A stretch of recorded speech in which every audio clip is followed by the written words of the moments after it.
আসসালামু আলাইকুম। আমরা বিকেএমই কমপ্লেক্সে যেটা নারায়ণগঞ্জের এখানে আছি।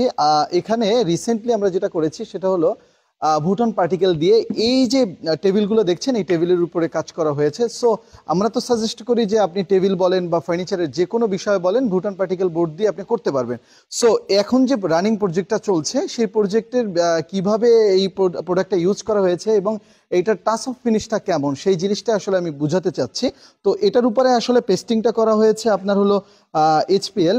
সো আমার কাছে যেটা মনে হয় যে এইটার যে সারফেসটা এই বোর্ডের যে সারফেসটা আমি পেয়েছি বা আমার কাছে যেটা মনে হয়েছে যেটা খুব স্মুথ একটা সারফেস এবং এটার উপরে যখন আমরা যদি আমরা পাতলাটা লাইনারটাও যদি ব্যবহার করি তাতেও আমাদের ওয়েভ ক্রিয়েট হবে না।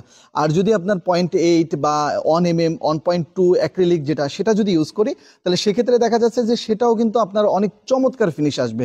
সো পাতলা যেটা সেটা যদি বাংলাদেশের যেটা সুপারের কোম্পানির যে ফর্মিকেটা আছে এটাও যদি আপনি এটার উপর পেস্টিং করেন তো ভালো একটা স্মুথ ফিনিশ আসবে। আর এটার পুরোটাই আমি দেখলাম যে ওনারা কিভাবে কিভাবে এই জিনিসগুলো তৈরি করছে এবং কেমন আসছে। এটা একটা বলতে পারেন যে টেস্টিং, যে আমরা যে ভুটান পার্টিকেল বোর্ড নিয়ে যে কাজটা শুরু করেছি সেই কাজের ক্ষেত্রে যে আমরা আলটিমেটলি আপনাদেরকে কি সলিউশন দিতে পারছি, ফার্নিচারের ক্ষেত্রে কি ধরনের আসতেছে। আপনি যদি খেয়াল করেন আমি একটু দেখি এটা এটা হাত দিয়ে আপনাকে পেস্টিং করা হয়েছে। যেহেতু রাউন্ড টেবিল এইভাবে করে আসা সম্ভব না, সো এইভাবে আলাদা করে সার্ফেসটা তৈরি করে যেটা আপনারা দেখছেন ভিডিওতে যে আলাদা করে কমপ্লিটলি ফিনিশ করে দেন এটার উপরে কিন্তু এটাকে হ্যান্ডাস। তো আপনি যদি একটু দেখেন যে এটার ফিনিশটা, কারণ হলো আমরা যখন হাতে বসাই এবং এটা যদি গর্জন বোর্ড থাকতো তাহলে অনেক সময় ওয়েভটা ক্রিয়েট হয় যেটা আমরা দেখেছি।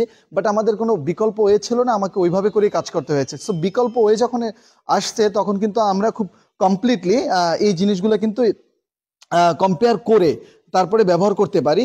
সো যারা আমরা ইন্টেরিয়র কাজ করছি, যারা আর্কিটেক্ট ফার্ম রয়েছে বা বিভিন্ন প্রজেক্টে এখন এই মুহূর্তে যারা ইন্টেরিয়র কাজ করছেন তারা কিন্তু আপনি এই বোর্ডটাতে একটু ট্রাই করে দেখতে পারেন। এই বোর্ডটা দিয়ে আপনার কিন্তু সব ধরনের কাজই সম্ভব, যেমন সিলিং এর কাজগুলো সম্ভব, তারপরে ওয়ালের পার্টিশনগুলো সম্ভব, ফার্নিচারের ক্ষেত্রে আপনার ভিতরের যদি সেলফ বলেন সেলফের ক্ষেত্রে পার্টিশনের ক্যাবিনেটের পার্টিশনগুলোতে, হ্যাঁ, কারকাজের পুরো ফ্রেমটা, তারপরে যদি আপনি শাটারে যান, সমস্ত বিষয়গুলো কিন্তু চমৎকারভাবে আপনি ট্রাই করতে পারেন।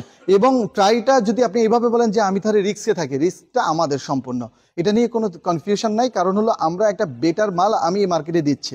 সো এটার ক্ষেত্রে আপনি হাইলি কনফিডেন্ট থাকতে পারেন যে আমি আপনাকে আপনার ফার্নিচার সলিউশনের টোটাল যে বোর্ডটা মাদার পার্টটা সেটার পারফেক্ট একটা সলিউশন দিচ্ছি। কারণ এটাতে আপনার ওয়াটার অ্যাবজর্বেশন একদম ধরতে পারেন যে হিউজ টাইম ধরে আপনাকে ওয়াটারের ভিতরে চুবিয়ে রেখে তারপরে কারণ এইখানে যে বোর্ডটা ইউজ করেছে এটা হলো স্ট্যান্ডার্ড যেটা বোর্ড সেটা SWP।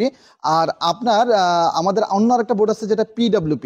সো মোটামুটিভাবে আপনি যদি এই ধরনের একটা ভারী কাজে বা আপনার যে কোনো কমার্শিয়াল বলেন, কর্পোরেট বলেন, তারপরে হলো রেসিডেন্স বলেন বা রেস্টুরেন্ট টাইপের বলেন, যে কোনো জায়গাতে এটা। আর তুলনামূলকভাবে মার্কেটে যেহেতু ইম্পোর্টেড একটু দাম বেশি হবে, বাট তুলনামূলকভাবে আপনি অনেক বেশি লাইফ লাস্টিং যে মেটেরিয়ালসের যে একটা স্যাটিসফ্যাকশন সেটা কিন্তু পাবেন।